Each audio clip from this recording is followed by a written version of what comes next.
Are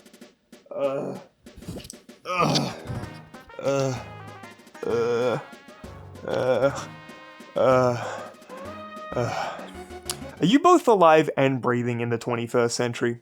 I know it's a pretty high bar to clear, but if you do happen to answer yes, well, congratulations, because you have undoubtedly come face to face with the idea of meritocracy in some capacity. In fact, if I were a gambling man, which I now think I am after seeing a stake logo on every third Twitter post I come across, I'd say it's more likely than not that the principles of meritocracy are so deeply baked into your psyche that you've never even really conceived of an alternative. Now, I know that's a bit presumptuous, but when Daniel Markovits, a professor of law at Yale, calls meritocracy, quote, the present era's literal common sense, I think he might be onto something. But hold on, we're getting a little ahead of ourselves here. What actually is a meritocracy? Well, to boil it down to its simplest form, it's basically the idea that success and power should go to those who are the most competent within society, rather than to those with status, family connections, or lots of money. In practice, this means the lawyer who wins the most cases gets a position at the top, it means the financial analyst who scopes out the most new lucrative investments gets the biggest salary, and it also means that the white boy video essayist with the weakest jawline and strongest pedo stash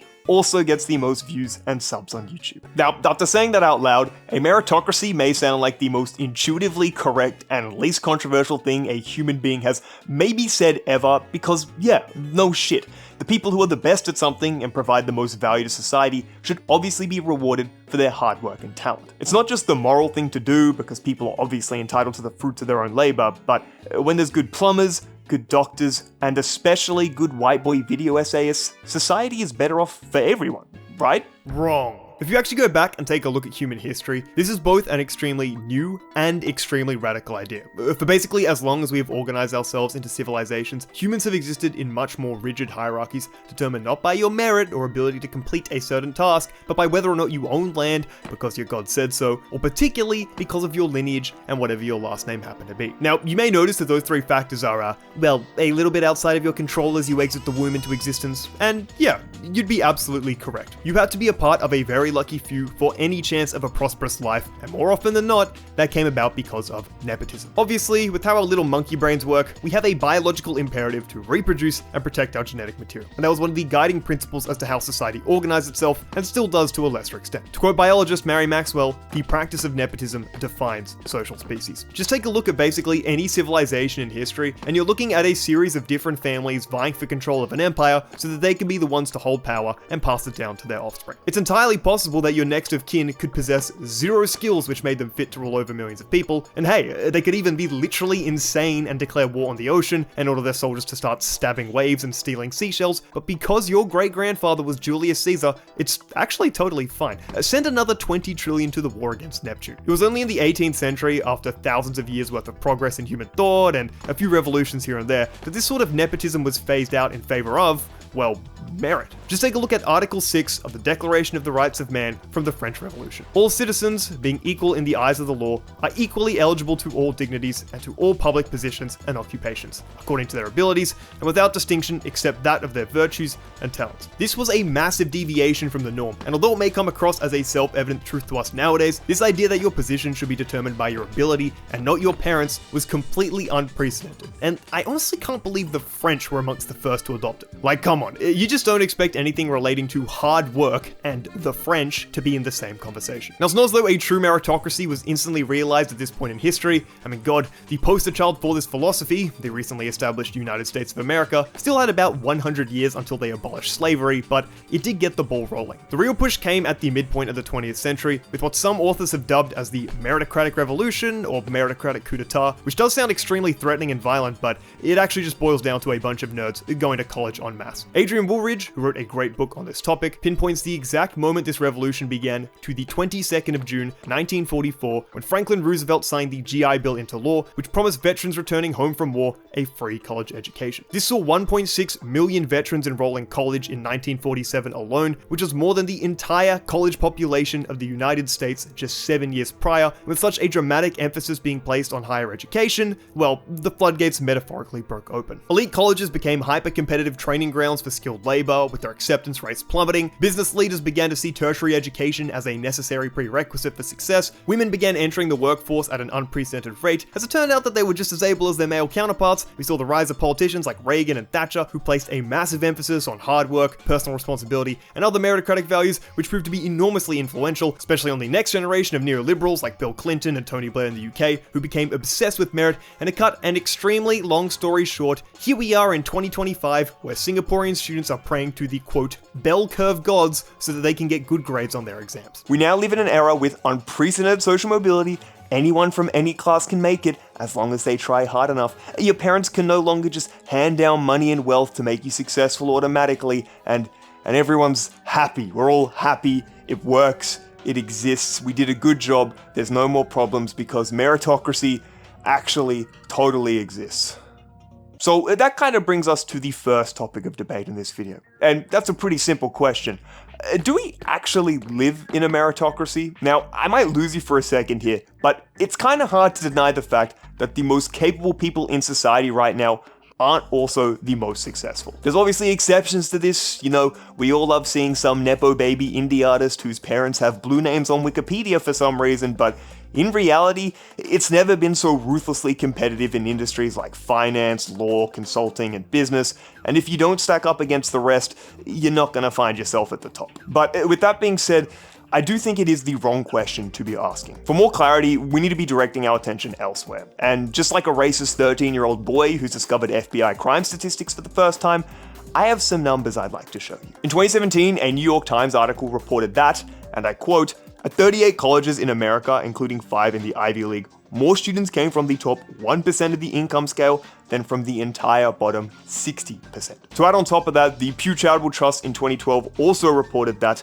only 4% of those raised in the bottom quintile, or the bottom 20% of incomes, will make it all the way to the top as adults. And finally, just to make my point especially salient here, the academic gap between rich and poor students now exceeds the gap between white and black students in 1954. For reference, by the way, that was the year Brown v. Board of Education happened, meaning it was the first year where racial segregation was ruled unconstitutional and made illegal in the United States. Now, I don't know about you, but none of those numbers feel particularly meritocratic. And the point I'm trying to make here is something I think we all intuitively understand. Like, yeah, obviously rich kids live in an environment which makes it easier to be successful, but the more I actually looked into it, the more alarmed I became, because it seems as though the meritocratic system, which is introduced as an antidote to hereditary aristocracy, has created its own self-perpetuating, deeply entrenched, and wealthy elite. It's kind of like a you became the very thing you sought to destroy type of situation, and to demonstrate my findings here, I actually want to introduce you to 2 very beautiful baby boys by the name of Richard Cash and Cletus Barrelmaker. Ooh, what do we have here? What do we got in here? What's in this little fun little bag of goodies? What do we have in here? You want to see what's in here? Are you ready? I don't think you're ready, because we've got 2 little baby boys. Look at the baby boys. I want you guys to know that when you leave a Target in Australia, there's always a person at the exit who checks your bag and looks for like the receipt to make sure you didn't shoplift, and my dumbass was just there with fucking diddle-dee and diddle-dum, and she gave me the strangest look ever whilst I did a fucking I show speed not smiling impression, so just know how far I go for these videos, okay? Anyway, Richard here comes from a long line of doctors, surgeons, and other medical professionals, whereas Cletus, well, he comes from a long line of barrel makers. You know, like wooden barrels. They're great for transporting dried fish and grains.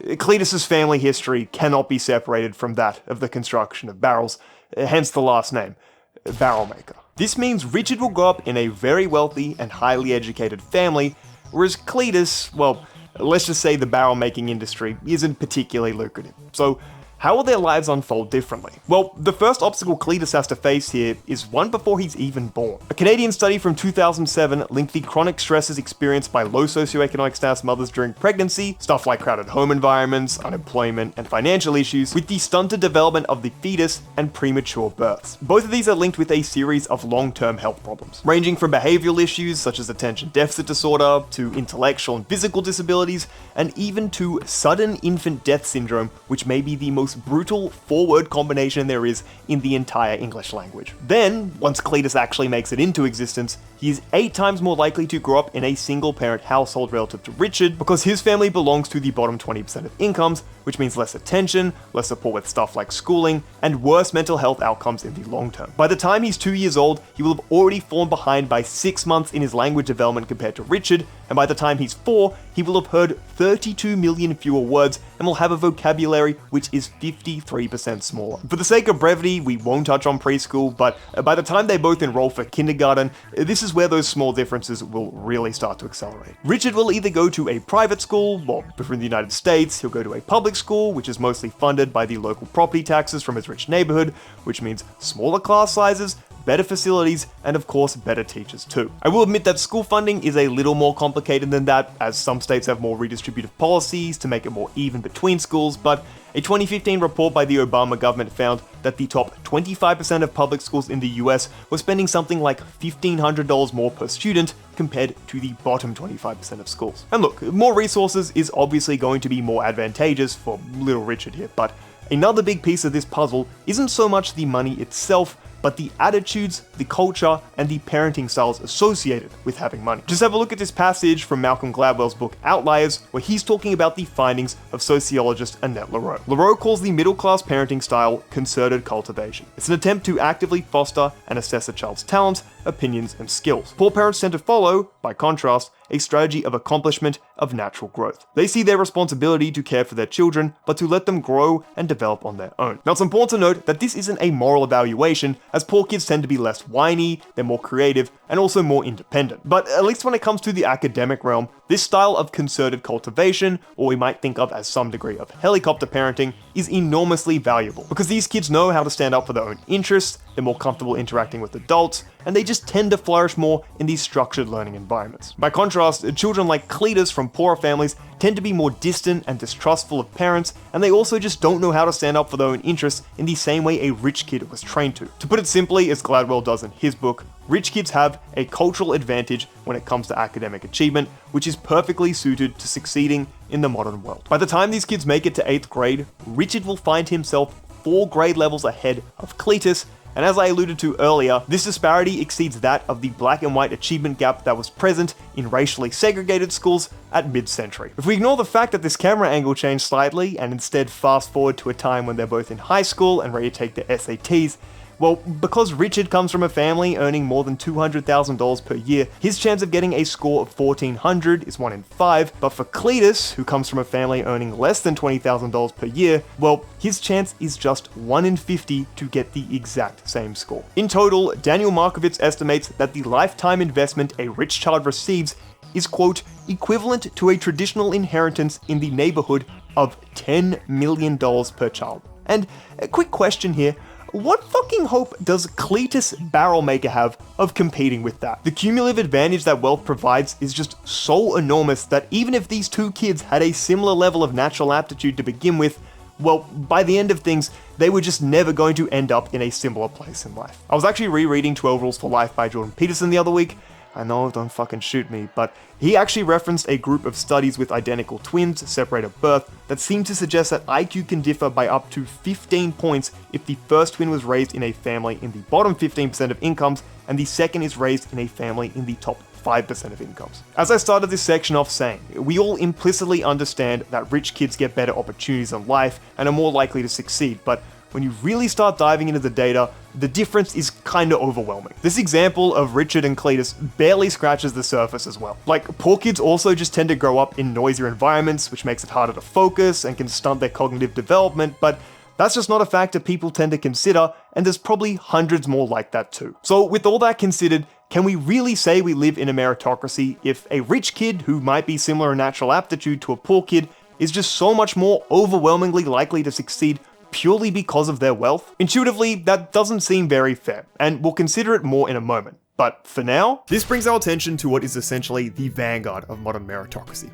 the colleges. They are seen as the main vehicle for social mobility in the 21st century, as nothing breaks the cycle of intergenerational poverty quite like a Bachelor of Commerce from Macquarie University. Historically, these were the institutions which brought about the meritocratic revolution of the 1960s, but especially as of late, their reputation has come under some pretty heavy fire, and that's because in a lot of cases, they aren't very meritocratic. Now, if this was, I don't know, the Ben Shapiro show, you may expect me to go on a tirade about affirmative action here, and how it's complete bullshit that black students are given preferential treatment on the basis of their skin color. But no, actually. I initially didn't realize this, but in June of 2023, the US Supreme Court actually banned any considerations based on race when it came to college admissions, so that's been out of effect for over a year and a half now. If you really want to see who is subverting the meritocratic process, just take a look at this statistic. As between 2014 and 2019, if you wanted to attend Harvard, your chance of being accepted was about 6%, which is basically the lowest rate of any college in the United States. It's actually gotten even worse since then and is trending down towards a 3.6% acceptance rate for the class of 2028, which just shows how hyper-competitive it's getting, but that's beside the point. The real interesting part about this is that if you happen to have a parent or grandparent who went to Harvard, aka you are a legacy applicant, your chance of acceptance skyrockets from 6% all the way up to 33%, which is an increase of about 6 times. This more closely resembles the benefit that aristocrats would inherit in medieval Europe than it does of a supposed meritocracy in the 21st century. I mean, come on, your last name is increasing your likelihood of getting into the most prestigious educational institution in the entire world by 450%, but it doesn't actually end there. For those of you who are critical of affirmative action, just take a look at this study published in 2020 on legacy and athlete preferences at Harvard, where a group of researchers decided to analyze what are known as ALDCs, athletes, legacies, dean's interest list, and children of faculty and staff. What they found was that of the white students at Harvard, 43% are classified as ALDCs, which is a significantly higher proportion relative to any other racial group such as Asians, Hispanics, and black people, where ALDCs only make up about 16% of admissions. Strictly speaking, ALDCs receive unmeritorious considerations from an academic perspective, though you may object and argue that there should be a place for recruited athletes in colleges,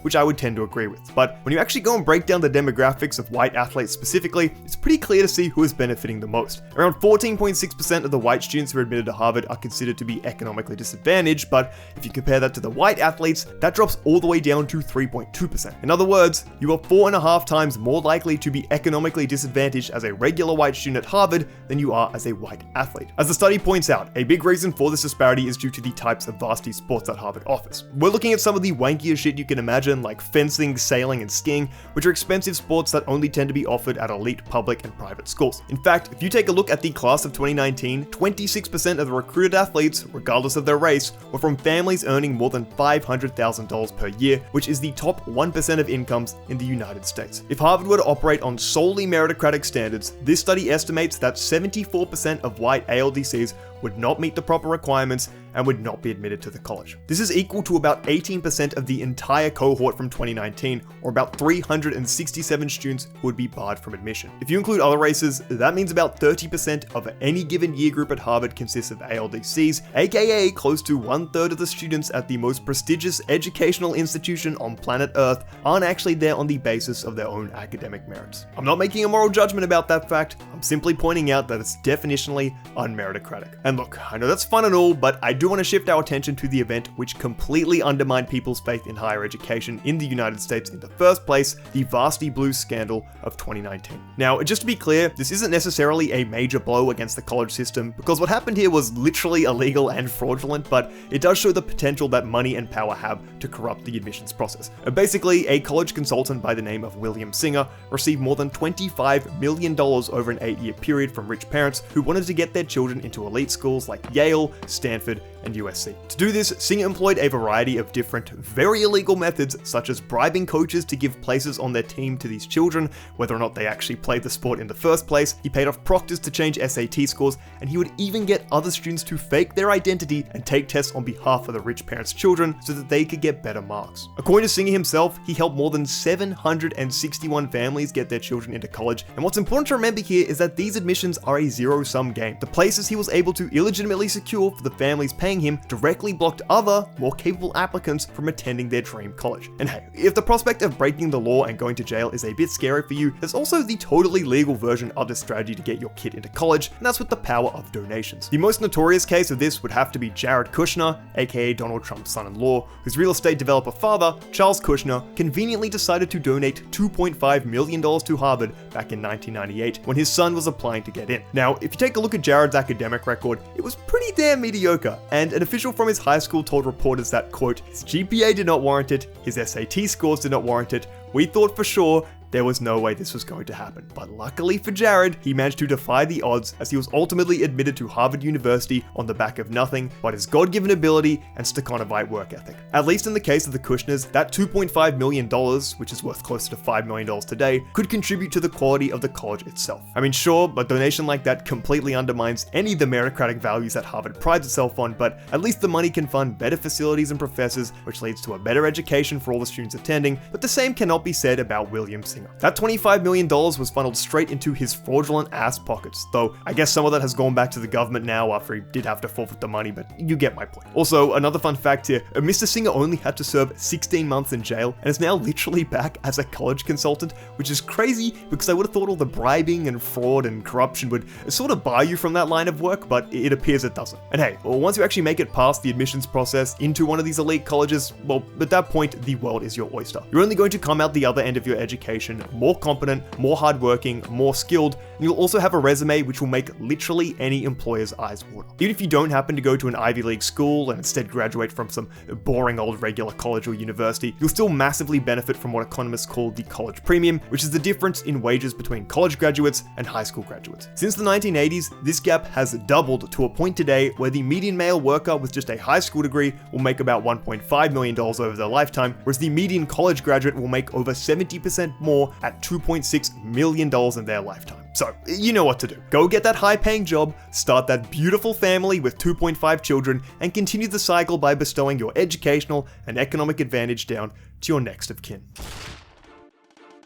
Before we properly kick off this next section, I think it's actually important we give some context to the origins of the term this video is all about. Now yes, meritocratic ideas date all the way back to 380 BCE with Plato and the Republic, but the term itself is actually a very new invention. It first appeared in a socialist journal in the UK in 1956, but it was 2 years later when Michael Young wrote his book, The Rise of the Meritocracy, that the term caught traction. And if you actually have a read, it's pretty clear to see what Young thought of the idea itself. The book is set in a dystopian future in the year 2034, where society has completely restructured itself on the basis of merit, which Young defines as IQ plus effort. And as a system of organizing society, well, meritocracy has some pretty noticeable flaws to it. The first of which being resentment. When your position in life is strictly determined by your level of success and achievements, it's kind of hard to make an excuse for your own shortcomings as the blame falls squarely on your shoulders. You weren't good enough, you didn't try hard enough, and that's why you're at the bottom where you belong. By contrast, for the hyper-intelligent and hyper-industrious in society,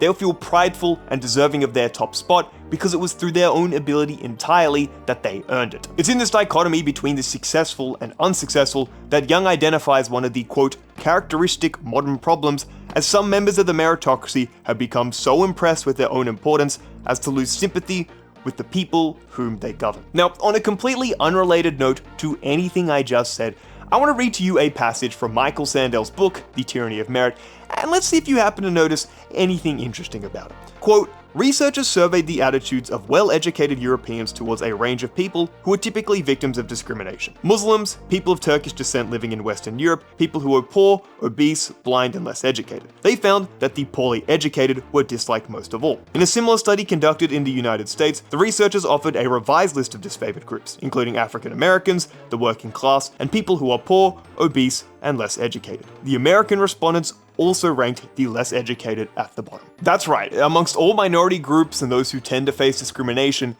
it is the least educated who find themselves as the most disliked group in society. The scariest part of this study is that this contempt isn't just held by some educated elite, as it actually extends across all groups in society, which means the less educated literally hate themselves the most too. As Sandel argues, in a society which is overly obsessed with merit and success and achievement, it's seen as a moral failing to be less educated, as you simply didn't exercise the discipline and hard work that others did. It doesn't matter if you were like Cletus Barrelmaker and grew up in relative poverty and only had one parent in the house and seemingly had the cards stacked against you at every turn of the fucking corner, because you are clearly deserving of your failure in life. This meritocratic hubris, as Sandel would label it, came to the forefront of politics in 2016 with the US election, where on the campaign trail, you had Hillary Clinton making remarks like this. You could put half of Trump supporters into what I call the basket of deplorables. Right? And you had journalists writing articles saying that, quote, Donald Trump's speeches make them feel good, so does OxyContin. That condescension and smugness from educated elites is what has humiliated the losers of meritocracy for decades. But ultimately, it's that basket of deplorables who would have the last laugh, as not only did Trump end up winning the 50 least educated counties in the US by a margin of 31%, which is up 10 points from Mitt Romney in 2012, but as we all know, Trump ended up winning that election. When you antagonize a large swath of society like that, people are gonna start voting with their middle finger. The crazy thing about Young's book is not only did he think that the successful would begin to resent those at the bottom, but he also predicted that it would be a populist uprising which would overthrow meritocracy, which is insanely prophetic for a book written in 1959, as it's exactly what we observed in 2016. Since the meritocratic revolution went underway in 1944 with the signing of the GI Bill, and we placed that massive emphasis on intelligence and higher education, we've also started bundling excessive levels of prestige and status in these high-skilled jobs. And by contrast, when we don't dignify the value of low-skilled labor with the esteem it deserves for how necessary it is for society to function, and you're constantly patronizing those at the bottom who cling to their guns and religion, is it much of a surprise when somebody like Trump comes around and wins a federal election? It doesn't matter if his policies will leave his supporters materially worse off in basically every way you could imagine, because at least he wasn't a smug asshole about it. I think Trump himself put it best when he said, "We won with poorly educated. I love the poorly educated." Whilst per capita income has increased by 85% in the US since 1979, for white men without a 4-year college degree, they actually find themselves earning less in real terms than they did back then, and this is the exact group of people who have been left behind by the so-called meritocratic revolution. When there isn't much hope about your long-term economic and social prospects, the byproduct is a crisis of meaning, it's an opioid epidemic, and it's deaths of despair which ravage through the population. The gap is only getting larger and larger between the successful and unsuccessful, and the effects of that are only going to be more and more corrosive to the harmony of society. I mean, sure, the winners have made a pretty penny for themselves in jobs they more than likely despise, but for the losers, just as Young predicted, meritocracy has been humiliating, and that built-up resentment has some pretty massive consequences. So, okay, there may be some problems with meritocracy as it currently exists, but if we're able to provide more equality of opportunity so poor kids get the chance to succeed, we abolish the ability for colleges to play favorites, and we teach the successful a little bit of self-awareness, then everything should theoretically turn out for the better. Right?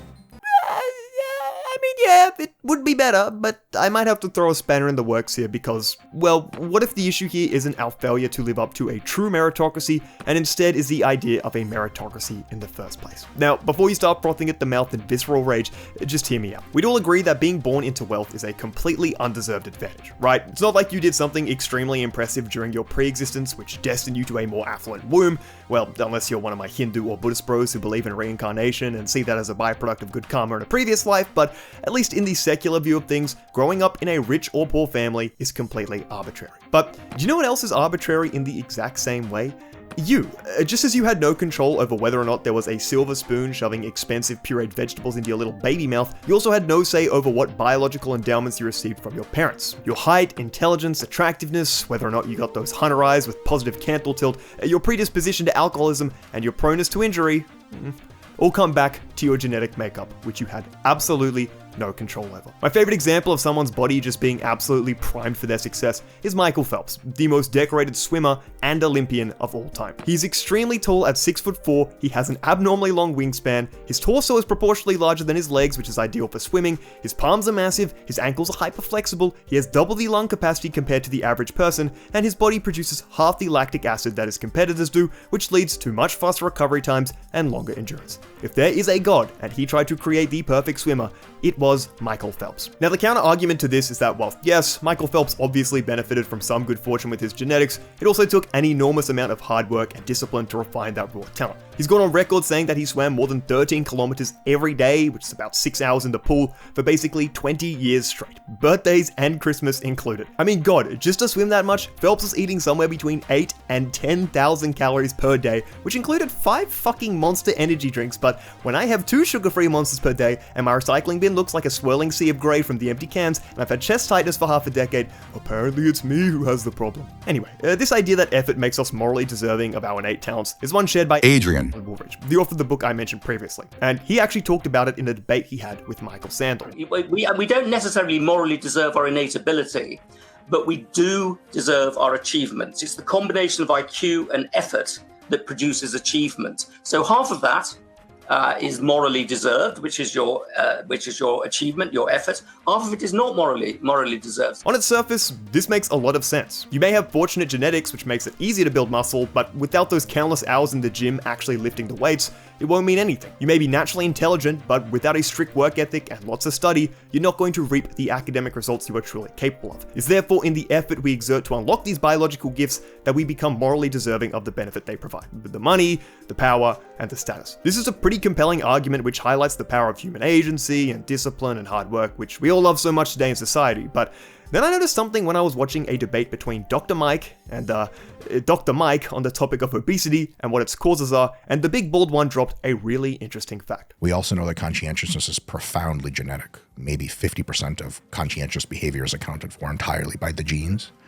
The rest of it is a little bit mysterious as to how it aggregates. We're not entirely sure how that happens. If you don't know, conscientiousness is one of the big 5 personality traits and basically refers to your capacity to do work, your level of self-discipline, how well you can delay gratification, and how well organized you are. Now, I went and double-checked this claim Dr. Mike made, and he was right. To quote some of the literature directly, approximately half the variance in conscientiousness can be explained by genetic differences between people, and that significantly undermines what Woolridge said earlier. If 50% of our conscientiousness and capacity to do hard work is also predetermined by our genetics and is in its own way another natural gift we don't have full control over, well, that throws off the balance pretty significantly. If we do some crude mathematics here, and I know this is going to be a bit reductive to how complex the genetics of this actually is, but that would take half the moral deservingness we derive from our ability to exert effort and put it back in the category of natural talent outside of our control, which would make the split more like 75 to 25. On top of that, Dr. Mike also mentions in that clip how the other 50% of conscientiousness is a bit of a mystery, and whilst I'm definitely no expert, I suspect a good chunk of that is going to be informed by the type of environment you grew up in, the parenting style you experienced, and what resources you had access to, which are all factors outside of your control again. This is a view shared by John Rawls in his book Theory of Justice, where he challenges the notion that we, quote, deserve the superior character that enables us to make the effort to cultivate our abilities, as such character depends in good part upon fortunate family and social circumstances in early life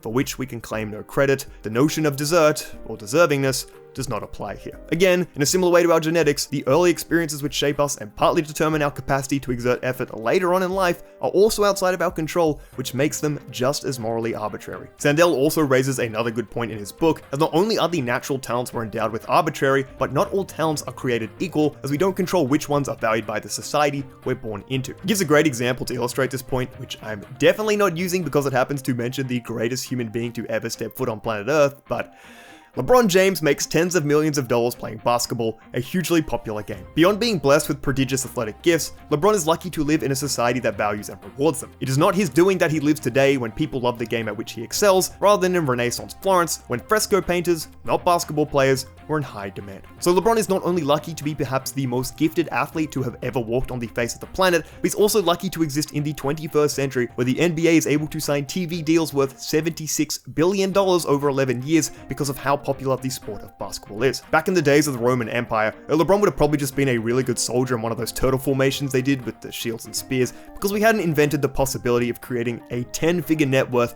by dunking a ball through a hoop yet. It really does pain me to tarnish the legacy of LeGoat in any capacity, but it has to be said. So, if we all agree that wealth is an advantage that no one's really innately deserving of, then we can also apply a similar line of logic to our genetics, the environmental experiences we have from a young age, and what talents are actually valued by society. These are all factors that are outside of our control, and I honestly could open the can of worms that is the free will debate here, because if we don't have it, and it's merely an illusion, and everything in the universe is predetermined, that means human agency wouldn't exist, and that undermines any sense of moral deservingness we'd have from our ability to exert effort, or our genetics, or anything like that, and that would completely undermine any form of meritocratic thinking entirely, but I honestly don't know enough about it. I've been trying to read books on it, but they kind of make my head hurt.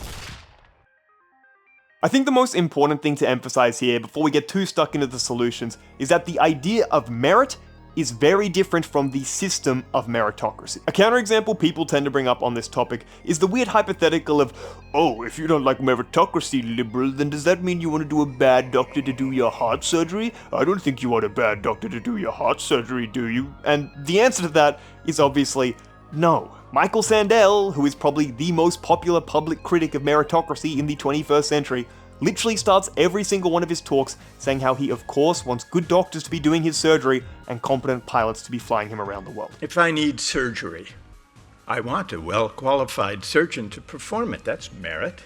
If I'm flying in an airplane, I want a well-qualified pilot at the controls. So how could merit, assigning people to social roles for which they're qualified, that's a good thing, how could merit become a kind of tyranny? Criticizing the flaws of meritocracy doesn't automatically mean that you're in support of something radical like equality of outcome, or even a kakistocracy, which is the inverse of a meritocracy, where the least competent people in society are given the most success, power, and money. But by the same token, there are some pretty obvious pitfalls which do need addressing, and that all starts with the new entrenched, self-perpetuating wealthy elite that meritocracy has created. At this point in the video, I do hope it's kinda obvious how rich people are able to entrench themselves at the top through the power of wealth. It's obviously different to how old aristocracies used to function, as they simply inherited their advantage, whereas kids today from rich families are being treated like this form of human capital with all this investment and training, which does make them hyper-intelligent and super hard-working, but it is still a completely unfair advantage which they get to make the most of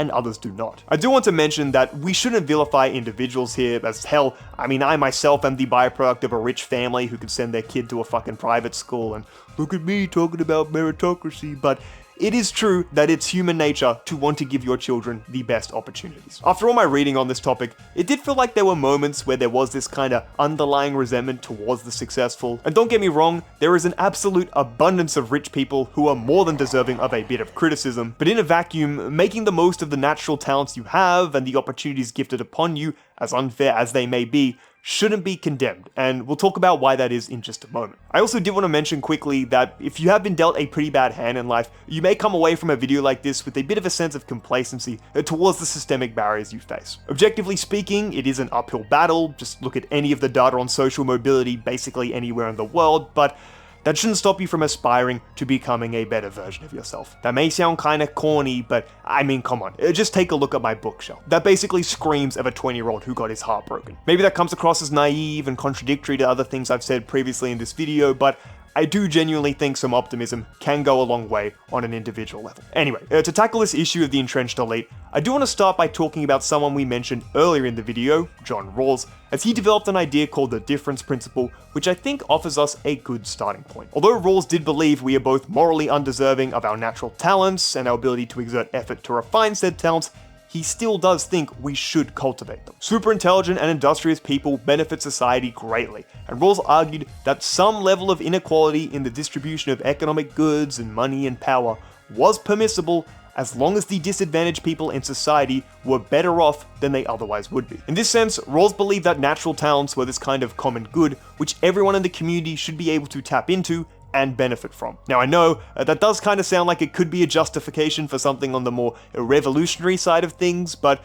you do need to remember that John Rawls was the most influential liberal philosopher of the 20th century and was a big believer in capitalism and markets and their efficiency. I'm sorry to all my comrades and anarcho-Marxist, Leninist, post-structuralist, Maoists who have been screaming at their monitor that the true antidote to modern meritocracy is the socialist revolution, because this video's already been way too long, and I don't want to open that can of worms. In my personal view, the difference principle in action looks like an even more progressive tax system to better fund the social services which help the disadvantaged, and it also means broadening equality of opportunity so that gifted children who are obscured by class lines actually get the chance to cultivate their talents in the first place. This is something that even the proponents of meritocracy believe in, such as Adrian Woolridge, who I've mentioned a lot in this video, as they also see it as a necessary precursor to a just society. It is important to note that true equality of opportunity will never be possible for as long as the institution of the family exists, as that innate favoritism we give to our bloodline does really complicate the process quite a bit. Unless we want to enact Plato's vision in the Republic, where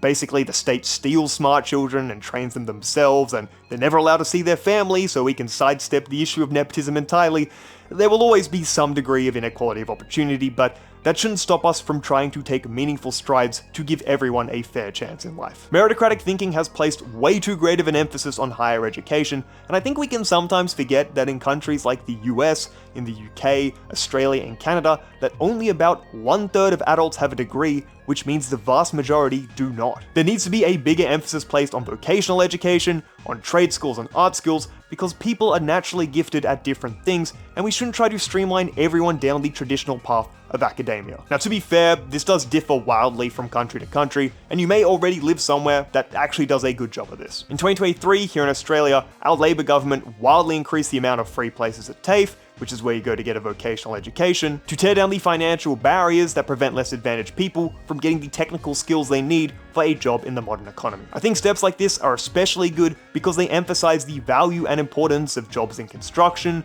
food and hospitality, healthcare, community services, and all the rest. You know, you don't necessarily need a college degree just to have a meaningful and successful life, and I think that actually segues me into the very last thing I want to discuss in this video. One of my close friends, Joe, works as a maitre d' at a pretty expensive restaurant in Sydney. You know, we're talking like $3 signs on Google, which means he has to deal with a certain type of clientele. One day, he was waiting a table with some old rich people at it, and they're asking him a lot of questions about what he wanted to do with his life because they thought he would do great in the world of business. Joe responded and told them that he was actually thinking about a long-term career in hospitality because he's not only really good at what he does, the man is a magnet for 5-star Google reviews, but he also really enjoys giving people a nice dining experience. And no joke, their response went along the lines of, "Oh, you could do so much better than that." Now, maybe this looks like a fairly innocuous interaction to you, but at least personally for me, I think it says something pretty deep about how we view labor and work in the 21st century. We have tied so much prestige and status to these hyper-skilled jobs in law, finance, business, and consulting over the past several decades